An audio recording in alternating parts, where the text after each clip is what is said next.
Hello everybody and welcome back to my channel. Today we will be talking about a group that I have been meaning to talk about since the beginning of this channel about a year and a half ago, and I don't know why I haven't, but there's no better time than the present, so let's talk about ELO, or Electric Lights Orchestra, ELO for short.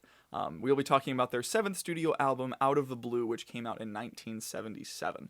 A little background on this group if you have never heard of them.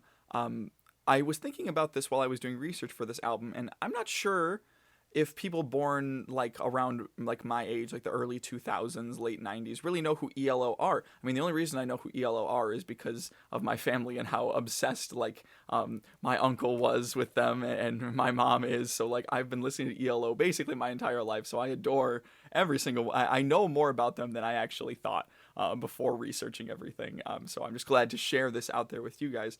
I realized when I was looking things up yesterday, the only way that people might know ELO nowadays without actually knowing it's ELO is Mr. Blue Sky, which when it was in the Guardians of the Galaxy soundtrack or whatever, so like that'd be the only exposure. But I was just the things that I wonder about, because I mean, my music taste I have gathered is very different from most people my age, because I can't really talk about many people my age about the music that I like, but that's why I'm glad I'm here talking with you.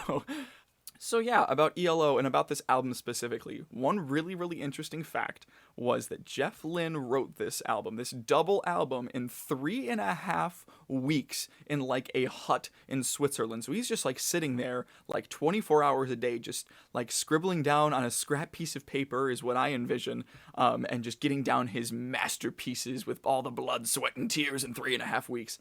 I don't know if that's what happened, but that's what I like to imagine in my mind. But isn't that just insane? A double album you write in 3.5 weeks. Like this guy, I don't know what genius juices he was drinking that for that month, but geez. And another interesting fact that I learned was that ELO has the most top 20 hits without getting a number one of any band ever. Is what I would say if I didn't find a contradictory fact literally in that same article, when later in the article they said that ELO got a number one hit in the US charts with Shine a Little Love in 1979. So, obviously my research is kind of a little bit skewed because now I don't know what to trust because the thing that I started looking at was wrong. Oh well. But yeah, a little bit of background from my experience with this album. It may sound a little silly coming from someone my age, about to turn 20. But this album reminds me of my early years in high school. I'd play this album with my friends, and just by myself, going driving and going some fun places, and so it brings back some really nice memories. So it sounds like I'm a lot older than I am with that story, but this album really reminds me of high school, which is again, like I said, really strange for someone of my age to say. Before we get into the music, please be sure to subscribe. It really helps me and the channel out a lot, and I'd really appreciate it. Thanks. But like as I said, with the music of this album, absolutely adore every single thing. I don't want to throw this around lightly, but I would like to say that this album is perfection.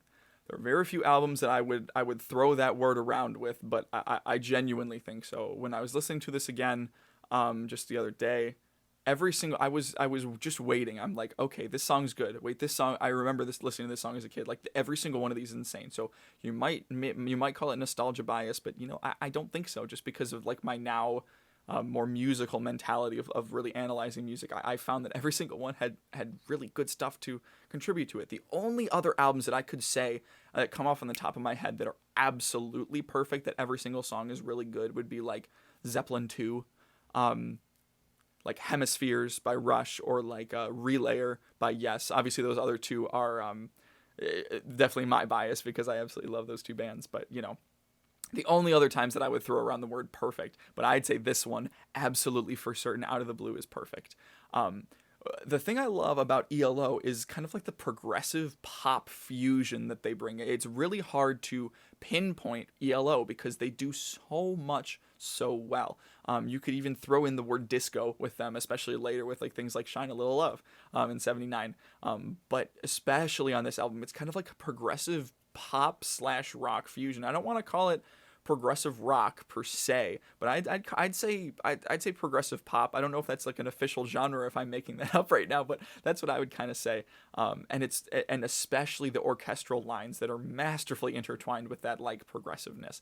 So I will hit examples of that later on, but I just kind of want to throw that idea out there. The other idea I want to throw out there before I get into my examples is how well that Jeff Lynne and all the other members of the band use or I guess they don't each individually use one, but just how synthesizers are used in this group, just in general. It doesn't feel dated. That is one thing that I think is really hard to find, especially with synths used throughout throughout the decades, and which I've touched on in many other albums I've talked about. Is that synthesizers can make or break things. And in this way, it's done so well. It really complements and adds contrast to the orchestra. So it is one of the first times where I'd say synthesizers are like necessary to adding that progressiveness to the pop, is adding the synthesizers with the orchestra. It just works so well, and they do it so well. And the other thing being that Jeff Lynne does a great thing and is so good at the mixing up of previous sections of songs on a repeat. So like in a song, let's say there's like an A and B section within like a bridge, and then going back to an A and B before ending. When there's a callback to the first time that the A happens later on, after like the bridge or something, he changes it up. He makes it something different. And I know that there's a lot of examples of that since then, and maybe even of the time, but there's something about Jeff Lynne that he does it so much better than everyone else. And like, especially in the one example I was thinking of is like Turn to Stone. He does it so well, and I don't know how he does it really. and though it might be hard to say, I think my favorite song off this album would probably be The Whale. That or Starlight. It's really hard to choose because there's so many, as I said, good things to touch on, but probably The Whale. And it is an instrumental, and it's just so good. The amount of times I have thrown that on and played bass along with it is way too many, because the bass line is fantastic, and just the really tranquil themes of that song. It's just so good. I could go off about every single song on this album and tell you what I love about it. One that I haven't listened to in years, so when I listened to it again a couple of days ago, it really struck me, and I remembered how much I loved it, was I forget if it's Jungle or The Jungle.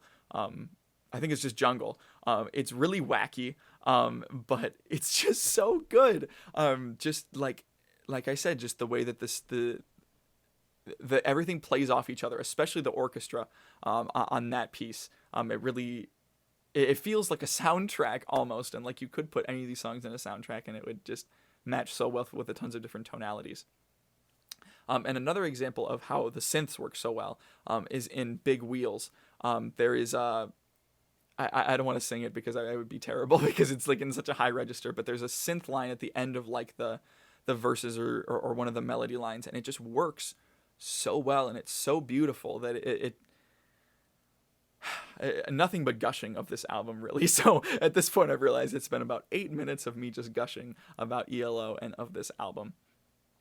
So I think that's where I can kind of start to wrap up my thoughts, is just that every single song on this album hits. There's not a single miss on this album at all. Jeff Lynne did such a beautiful job with every single one of these. I really don't know how he did it. So yeah, that's about it. Just that this album is amazing. Please check out more of ELO if you haven't already. If you are as big of an ELO fan as me, leave me some suggestions of other things that you want to see me talk about, because I could go on about them for forever, really. So thanks for checking out this video. Please be sure to subscribe if you haven't already. I really appreciate all the support that you guys give me, and I'll see you guys in the next video for something a little bit different.